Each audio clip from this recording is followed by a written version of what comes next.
Sudarlun, Presiden Palestina Mahmoud Abbas menerima kunjungan Menteri Luar Negeri Mesir Sameh Shoukry di Ramallah, tepi barat, Senin 24 Mei 2021.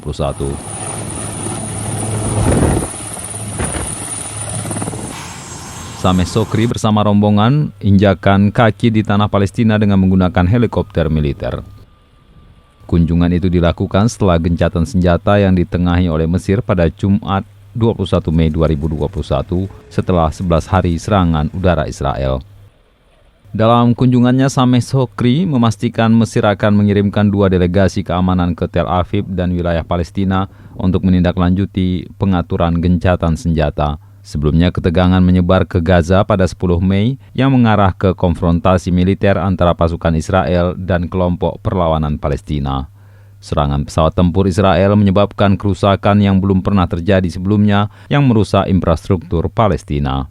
Sementara sebanyak 274 warga Palestina termasuk 70 anak-anak dan 40 wanita tewas dalam serangan Israel di Gaza serta 8.900 jiwa luka-luka.